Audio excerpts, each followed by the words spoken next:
ntuzokwishingire inkingi n'imwe y'ikigirwamana Ashera iruhande y'uruhimbi rw'Umukama Imana yawe, uruhimbi wewe nyene uzoba wubatse.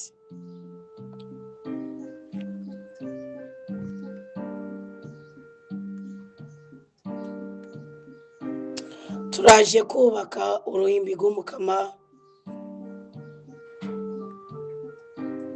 rushingiye ku masengesho n'umutima wo gukenguruka.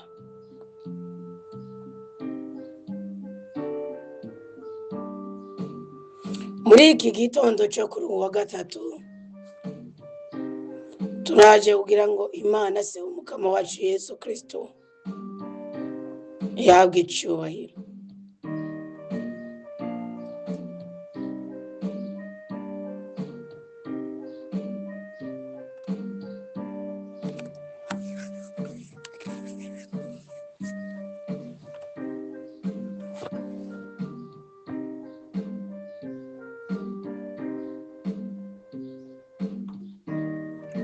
Tuje kubaka uruhimbi rwa Mushobora byose, tuje kubaka uruhimbi rwa Nyenijuru n'isi, tuje kubaka uruhimbi rwa Nyenubuzima.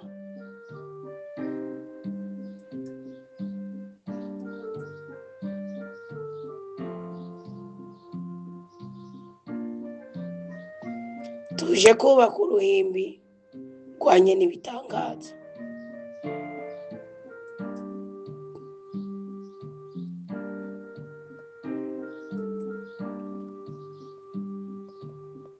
Tuje kubaka uruhimbi rw'Imana se w'Umwami wacu Yesu Kristo, uwatubambiwe, uwutubora, uwuduha ubuzima, uwuduhuza n'ubudahangarwa.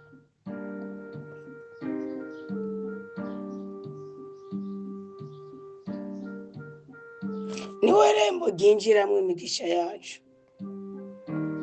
niwe muhoza aduhoza imitima, niwe mukiza atuvura indwara z'ubwoko bwose.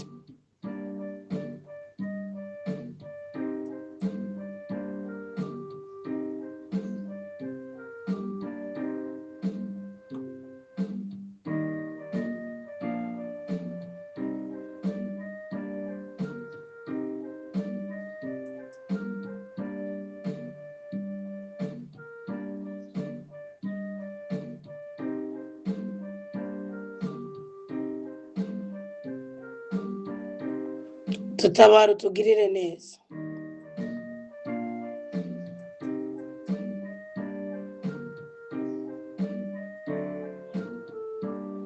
dutabara udutera iteka, dutore kandi udutoranye, utugirire ikigongwe ku bicumuro byacu, uduha amahoro yuzuye.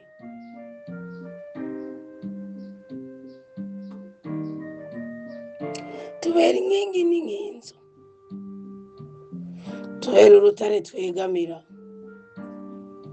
duha amahoro, duha umugisha, duha umugwiza, utwakirire ishikanwa rivuye ku mutima, utwakire aka kanya k'amasengesho.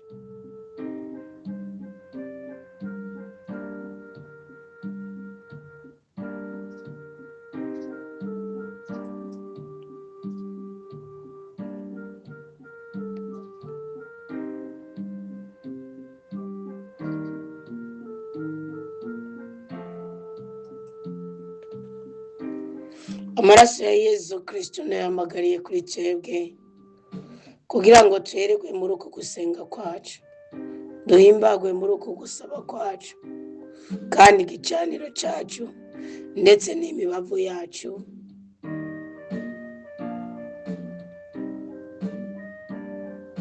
yakirwe n'Umukama.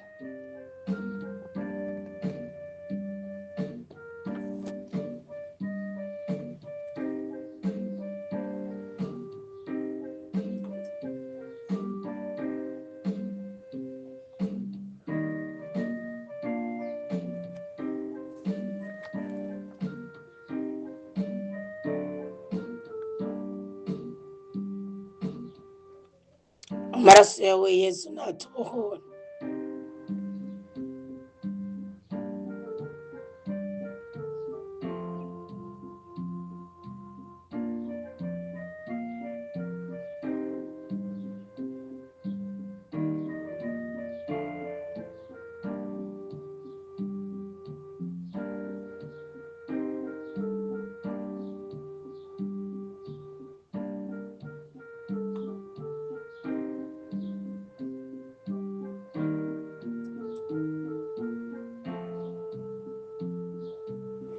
Amaraso yawe naducyorore.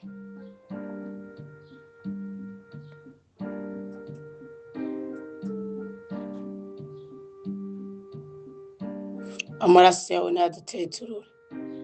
Ububasha bwawe nibutubeko. Mutima mweranda nazadufashe kubaka uruhimbi rw'umukama, duheze twuzura urweze, tugire umugisha, tugire umugwiza, tunezerwe, dutetururwe kandi dutabagwe mu makuba y'ubwoko bwose. Amen. Tugire Kristo. Bakunda umukama aho muri ku mpande zine z'isi, inema y'Imana ibe mu mitima yacu igwiriye rwose.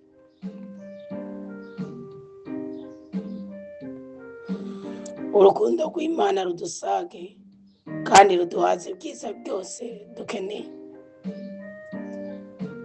Ndabaha ikaze muri umwanya mwiza wo gusenga, dukoresheje gusoma ijambo ry'Imana, tukubaka igicaniro cy'umukama, tugaheza tugatabagwa. Tweze ku nyigisho y'Ijana-na-mirongo-itanu-na-gatandatu, turi mu kigabane cya 17 cy'igitabo cy'amategeko cyangwa ibyagezwe.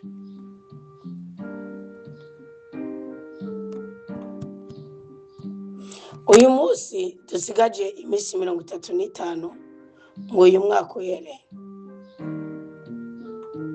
Dushobora kugira umugisha.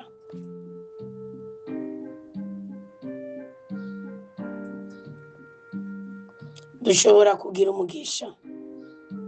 Imana ikaduhindurira amateka.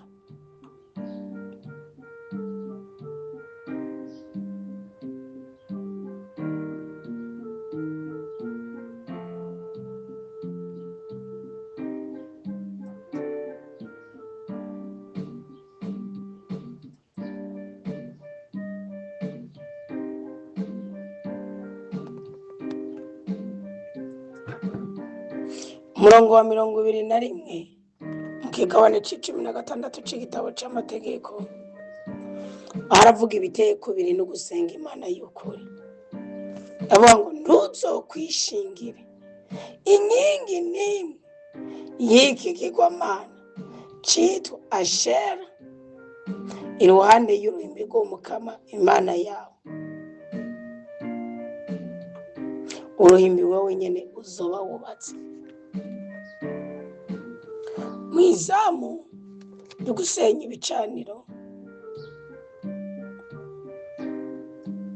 twasenze tongera tuganira zamubwa saa sita ku bijyanye no kubaka uruhimbi rw'Imana. Ubundi kubaka uruhimbi rw'Imana ni gutunga amajambo mazima mu buzima bwawe, kandi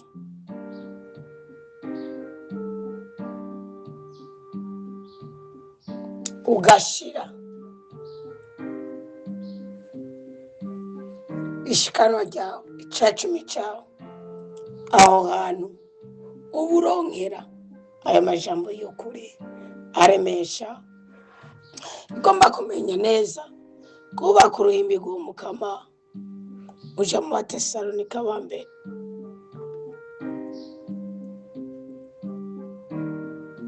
Abitesalonika kigabane cya 5, Pawulo yaravuze umurongo wa 13 ngo ni urumva musenge, mwami musenga kandi mukenguruka.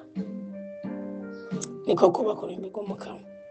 Imana yavuze ngo iruhande y'urwo ruhimbi uzoba wiyubakiye ntihongere ku ruhimbi rwa Ashera, ntihongere ku nkingi ya Ashera, kwiheba, utawakuba, kumena ibanga, kurondera mu kinyoma, kurondera mu biturire, kuronderera mu myidodombo. Ibyo bintu ni gushinga inkingi ya Ashera.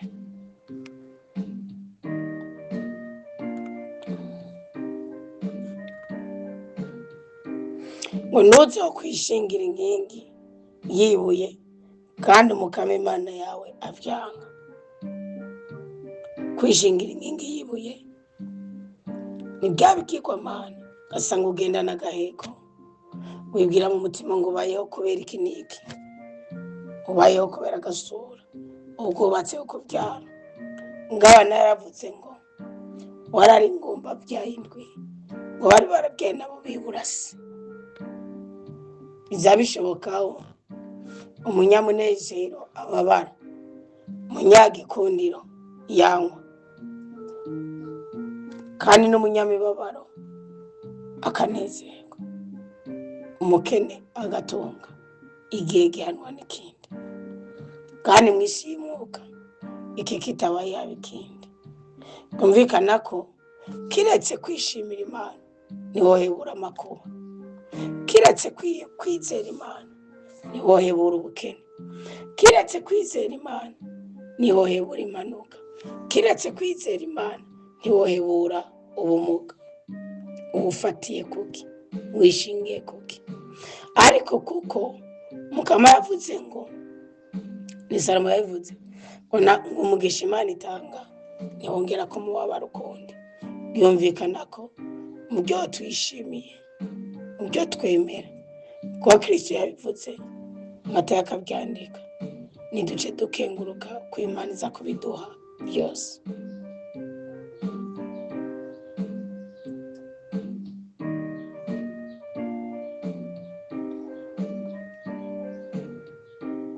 Ntuzohereze umukama Imana yawe imfizi canke intama ifise akanenge akariko kose, canke akandi gahonzi, kuko ari ishano imbere y'umukama Imana yawe. Ibi ni ibiki? Ni bwa bindi Imana ivuga muri Marakiya 3. Mubyibuke ko turi ku munsi wa 6 w'amasengesho, iminsi 40. Marakiya aravuga ngo mwirwa muravuga ngo turahenda Imana, tuhenda mu biki? Ngo murampenda. Mugiye mugoreka amashikanwa yanyu n'ibyacu byanyu, ngo burabasi mungeragereshe kimwe muri 10 n'amashikanwa atagoretse. Imana ishaka ibiharuritse, Imana ishaka ibimeze neza.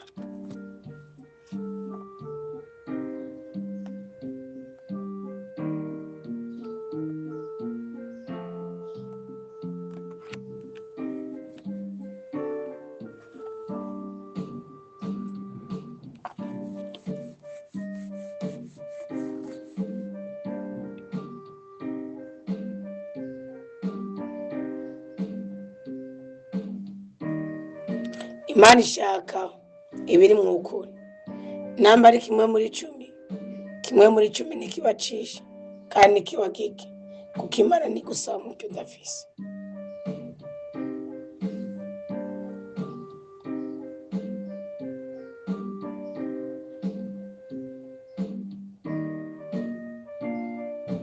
Mu gihugu cawe ntibyashika umugabo cyangwa umugore muri kumwe mu bisagara umukama Imana yawe aguhaye agakora ikibi mu maso y'umukama Imana yawe, mu kurenga isezerano ryiwe, akaja gukorera izindi mana, agakubita inkoro hasi imbere yazo, canke imbere y'izuba, canke imbere y'ukwezi, canke imbere y'inteko zose z'ijuru, ibintu jewe ntategetse, nibabikumenyesha canke ukabyumva, uzotohoze neza.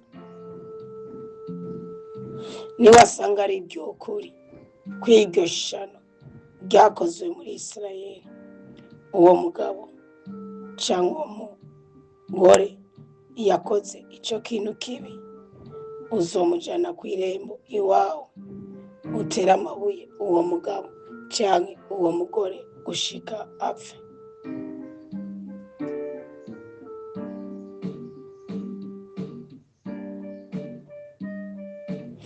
Akagirizwa n'ivyabona 2 canke 3, uwo akwiye gupfa, azokwicwa, ariko yagirijwe n'icabona kimwe ntazokwicwa.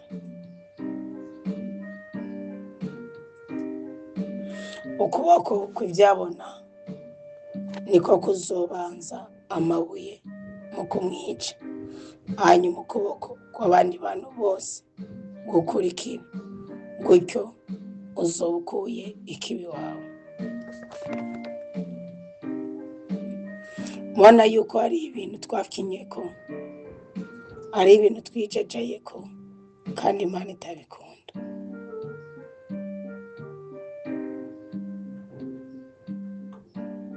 Umuntu asenga ibigirwamana, umuntu yambaza izindi mana, umuntu apfukamiye izindi mana, si uwo kubana nawe, si uwo kugendana nawe.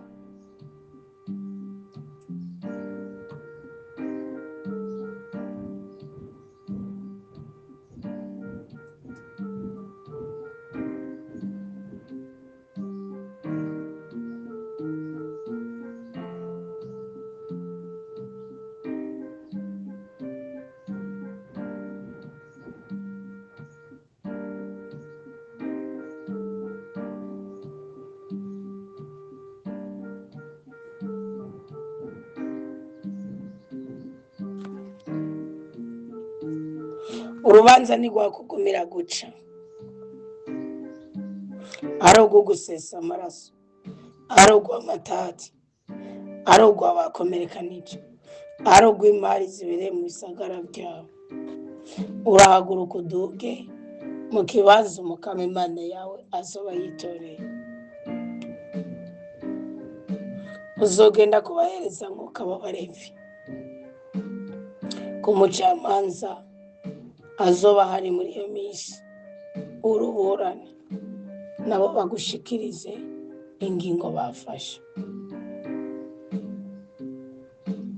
Nawe uzoheza ukurikize ingingo bagushikirije muri ico kibanza nyene Umukama azoba yaritoreye.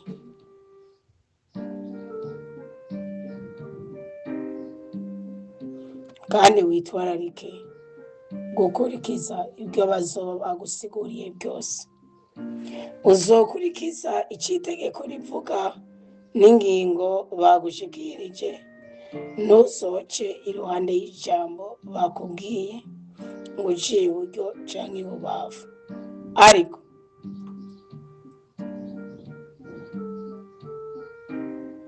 umuntu azogagaza niyumvirize umuherezankaka ahagaze aho ngo akorere Umukama Imana yawe, canke niyumvirize umucamanza, uwo muntu nawe azokwicwa akura ikibi muri Isirayeli. Abantu bose bazovyumva bagira ubwoba, kandi ntawe uzoba akigagaza.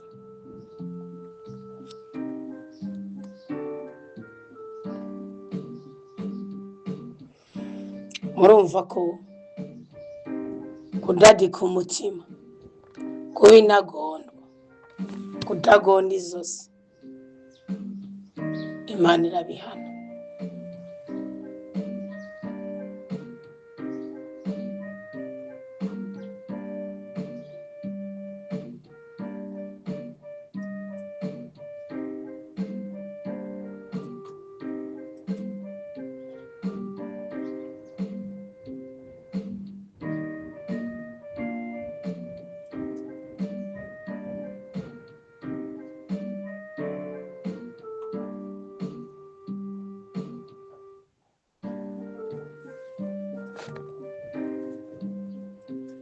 Bwerekeye umwami,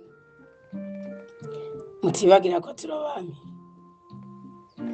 Niwamara kwinjira mu gihugu Umukama Imana yawe aguhaye, umaze gucigarurira ukakibamo, aho uzovuga uti nshaka kwiyimikira umwami ngo angabe nk'uko bimeze mu bindi bihugu byose binkikije. Ubu uzokwimika ategerezwa kuba umwami umukama Imana yawe yitoreye.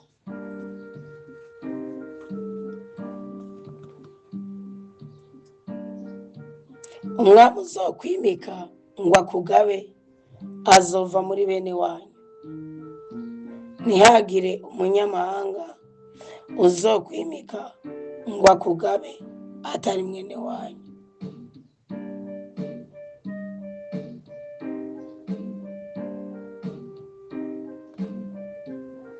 Ariko ntazarondere kugwiza amafarasi cyangwa asubiza abantu mu Misiri arondera kugwiza amafarasi, kuko umukama yababwiye ati ntimuzokwigere musubira gufata iyi nzira.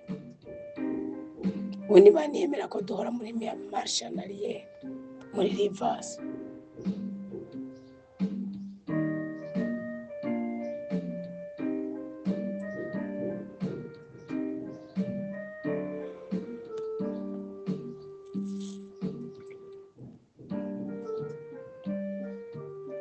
Ntazagira abagore benshi ngo azibize umutima wiwe, kandi ntazagira umukimba w'ifeza n'inzahabu. Murabyumva?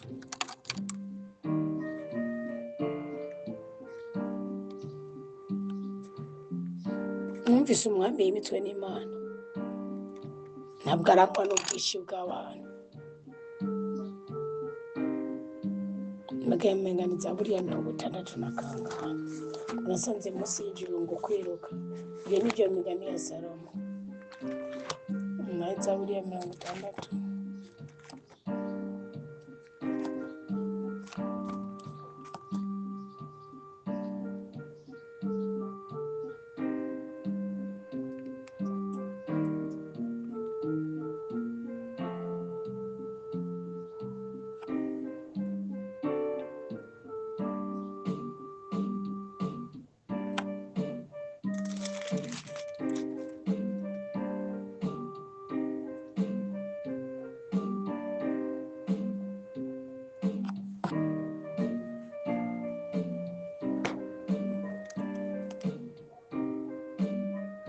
Zaburi ya 62.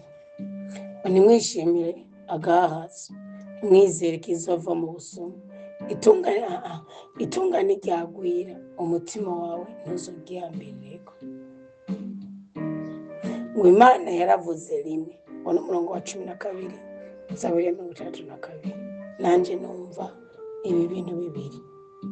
Murumva Imana ipfutse ngo yumvise ibintu bibiri. Icambere ko ubukomezi ari ubw'Imana. Icya kabiri n'ubuntu bukaba ubwawe muhaye.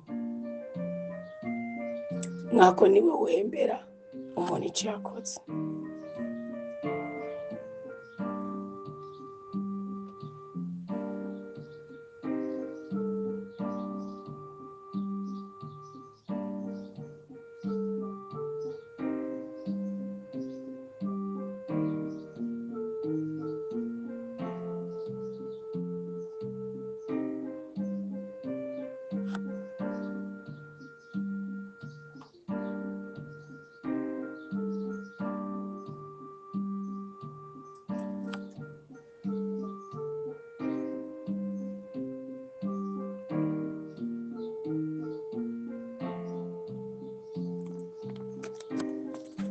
Murumva ko Imana atari indyarya, izoduha ibitubeshaho.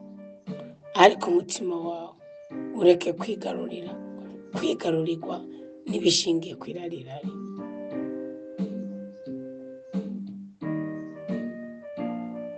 Umutima wawe ureke kwigarurirwa n'izahabu n'ifeza. Ko umutima w'umuntu niho hari intebe y'Imana, niho hari ububasha bw'Imana, niho hari ubushobozi bwa mushobora byose.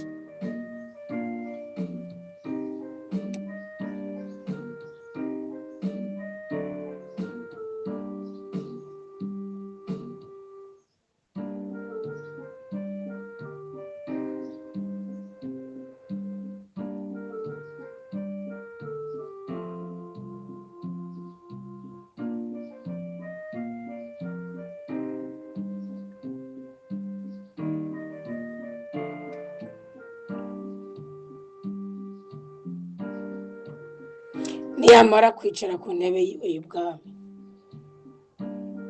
azokwiyimurire mu gitabo iryo tegeko ryari rifiswe n'abaherezamuka b'Abalevi. Rizoguma hafi yiwe arisoma iminsi yose y'ubuzima bwiwe kugira ngo yige kubaha Umukama Imana yiwe no kugumya amajambo yose y'iryo tegeko n'izo nyigisho zose kugira ngo abikurikize. Gutyo umutima wiwe ntuzokwishira hejuru ya bene wabo, kandi ntazota amategeko ngo aciye iburyo canke ibubafu, kugira ngo abone kurambira ku ngoma yiwe we n'abahungu biwe muri Isirayeli.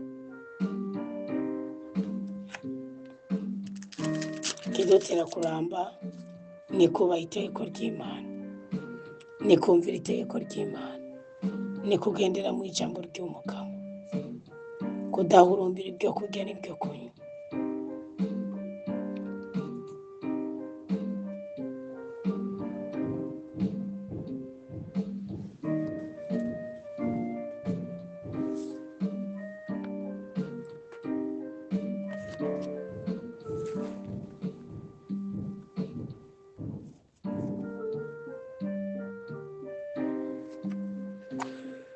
Ryegukira bene Levi.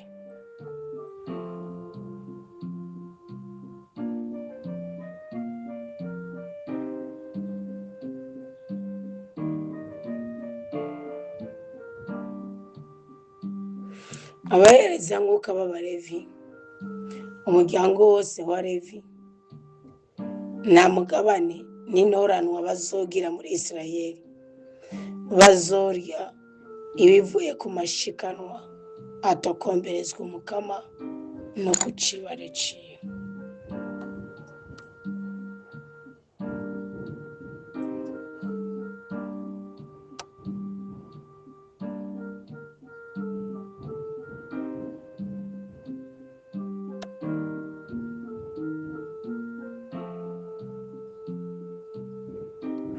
Umulevi nta ntoranwa azogira muri bene wabo. Umukama niwe ntoranwa yiwe nk'uko yabimubwiye. Ngibi vyegukira abaherezamuka bivuye mu bantu no kubahereza imbagwa y'impfizi canke intama. Bazomuherezamuka igikenye c'ukuboko, imibangabanga hamwe n'umushishido, igirano rya mbere by'ingano zawe, ivy'umuvinyu mushasha wawe n'ivy'amavuta mashasha yawe, hamwe n'ubwoya bw'ibitungwa byawe ushikuye ubwa mbere. Ibyo nibyo uzomuha, nkako ari wo Mukama Imana yawe yitoreye mu miryango yawe yose, kugira ngo arangure ibikorwa bwiwe ku izina ry'Umukama we n'abahungu biwe imyaka yose.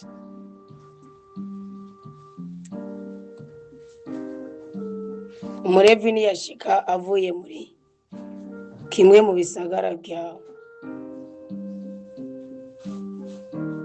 avuye aho hose aba muri Isirayeli, akaza nk'uko abyifuza rwose mu kibanza Umukama azoba yitoreye, azohereza amashikanwa ku izina ry'Umukama Imana yiwe nka bene wabo bose n'Abalevi bari aho imbere y'Umukama. Bazorya umuturi ungana n'uw'abandi w'inyongera ku byavuye mu byagurishijwe ku byo yarazwe n'abasekuru biwe.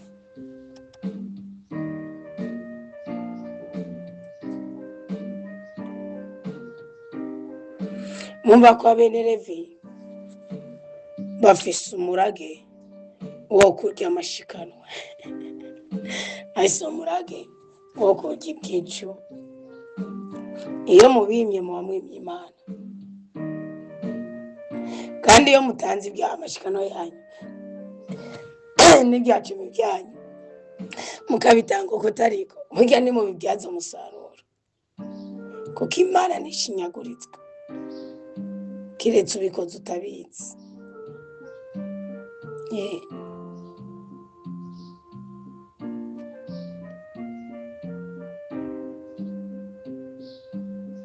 None Imana mushobora byose yishimira ubuzima bwacu, nayisabye ngo iturinde kubabara, itwagurire imbibi, itunezereze, iduteturure, iduhe umugisha, iduhe umugwiza, iduhe umunezero.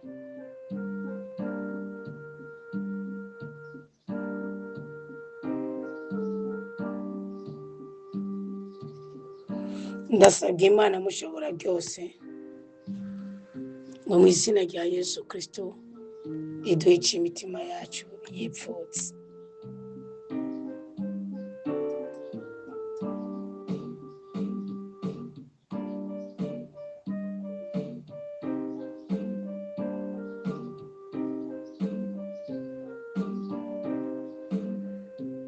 Ese Imana yo guha amahoro y'umutima, ese Imana yo guha umunezero, ese Imana yo guha ibyiza, ese Imana yo guha ibyishimo, ese Imana yo kurinda kubabara, ese Imana yo gutwenza kandi ikaguteturura mu makuba y'ubwoko bwose. Gira umugisha mukundwa, kuko uri umwana w'Imana. Amen.